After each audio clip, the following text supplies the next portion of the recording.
కూడా కడప నగరంలో కూడా పర్యటించడం జరిగింది. ముందస్తు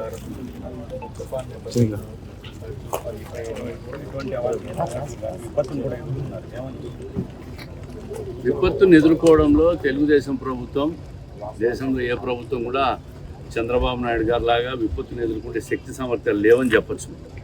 గత 2 రోజుల నుంచి కూడా కంప్లీట్గా విపత్తును మానిటర్ చేస్తూ రాష్ట్ర వ్యాప్తంగా అధికార యంత్రాంగాన్ని కూడా అప్రమత్తం చేసి తీర ప్రాంత ప్రజలందరినీ కూడా రిహబిలిటేషన్ సెంటర్స్ తీసుకొచ్చి వాళ్ళకి భోజనాలు కానీ వాళ్ళ ఇబ్బందులు కానీ అన్నీ చూసి ఇక్కడ రాయలసీమ ప్రాంతంలో కూడా వర్షాలు పడితే ఏం చేయాలని చెప్పి చిన్న విపత్తు వస్తుందంటే కూడా మీరు బ్రిడ్జి కడుతున్న బుగ్గొంక కూడా గోడ కట్టారు క్షణాల్లో అధికారులు.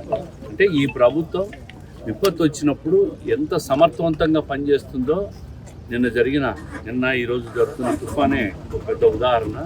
కడపలో కూడా ఎక్కడా కూడా ఎటువంటి అవాంఛనీయ సంఘటనలు కానీ నీళ్లు నిలిచిపోయిన పరిస్థితులు కానీ లేవు. చాలా బాగా అధికారులంతా కూడా మున్సిపల్ అధికారులు కానీ అదేవిధంగా రెవెన్యూ కానీ మన జిల్లా కలెక్టర్ గారి ఆధ్వర్యంలో బ్రహ్మాండంగా పనిచేశారు. ఎక్కడ ఎవరికి ఇబ్బందులు లేవు. రాష్ట్ర వ్యాప్తంగా కూడా ప్రాణ నష్టాలు లేవు. ముఖ్యంగా 24 గంటలు కాదు 48 గంటలు కూడా నిద్రపోకుండా పనిచేశారు మా ముఖ్యమంత్రి గారు. దీని మీద నారా లోకేష్ గారు కూడా ఆర్టీజీఎస్ సెంటర్లో మనం అందరం చూస్తూనే ఉన్నాం. ఎవ్రీ హాఫ్ అన్ అవర్కు బులెటిన్లు ఇస్తున్నారు.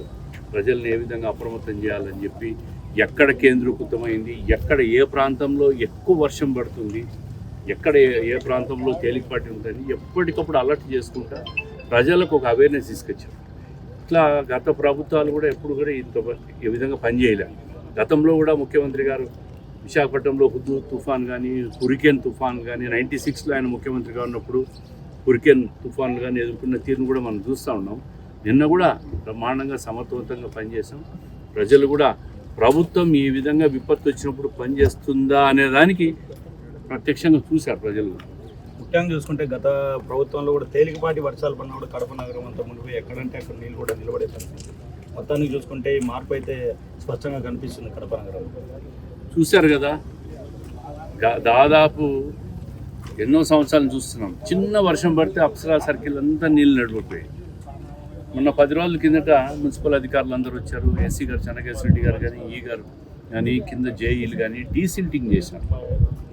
కాలువలన్నీ కూడా క్లీన్ చేసేసరికి ఒక్కసారి వెలాసిటీ పెరిగి నీళ్ళు నిలబడకుండా పోయే పరిస్థితి వచ్చిందంటే మైక్రో లెవెల్లో ఏ విధంగా పని చేస్తే రిజల్ట్స్ వస్తాయి, ఫలితాలు వస్తాయని చెప్పేదానికి నిన్న పడిన వర్షం ఈరోజు అప్సరా సర్కిల్ దగ్గర చూసిన పరిస్థితిని చూస్తే అర్థమవుతుంది. ఒక్క చుక్క నీరు కూడా నిలబడదు. స్థానిక ప్రజలు కూడా చాలా సంతోషం వ్యక్తం చేస్తున్నారు. వర్షం పడి ఒక చుక్క నీరు కూడా నిలబడలేదు మొట్టమొదటిసారి ఇది అని చెప్పి.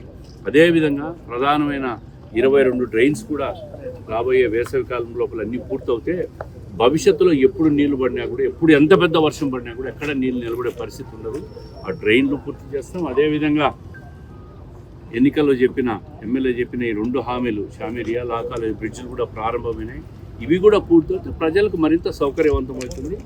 ట్రాఫిక్ ఇబ్బందులు కూడా లేకుండా ఈ 2 బ్రిడ్జిలు కూడా సమాధానం చెప్తాయి. ఆక్రమణలు కూడా ఉన్నట్టున్నాయి. గత ప్రభుత్వంలో ఆక్రమణలు ఉన్నాయి. ఆక్రమణ ప్రత్యేక దృష్టి పెట్టారా? ఆక్రమణలు కూడా తొలగిస్తున్నారు అధికారులు. గత ప్రభుత్వ పెద్దలు అప్సరా దగ్గర చూసాం కదా. ప్రభుత్వ పెద్ద 10 సంవత్సరాల నుంచి కూడా సర్కిల్ డెవలప్ కానీడు, మురుగునీళ్ళు బయటికి పోనీడు, ఆయన దాంట్లోకి మాత్రం లోపల రానీడు, ప్రజలకు నీళ్ళు మళ్ళించి కూర్చున్నాడు. ఇట్లా ఆక్రమణలు గత ఎమ్మెల్యే వీళ్ళంతా వీళ్ళ ప్రోత్సాహంతోనే ఒక మాఫియా మాదిరి కడపలో ఆక్రమణలు జరిగినాయి. ఒకటొకటి తొలగిస్తూ ఉన్నాము. అధికారులు కూడా దాని మీద పనిచేస్తున్నారు. కార్పొరేషన్ కమిషనర్ అందరూ కూడా పనిచేస్తూ ఉంటారు నిరంతరం. భవిష్యత్తులో ఆక్రమణల మీద మాత్రం ఉక్కుపాదం మోపడం మాత్రం ఖాయం. ఎవ్వడు కూడా నగరంలో అనధికారికంగా కట్టకుండా పర్మిషన్లు లేకుండా కడితే మాత్రం నిర్దాక్షిణ్యంగా కూల్చివేస్తాం. దాంట్లో అనుమానమే లేదు.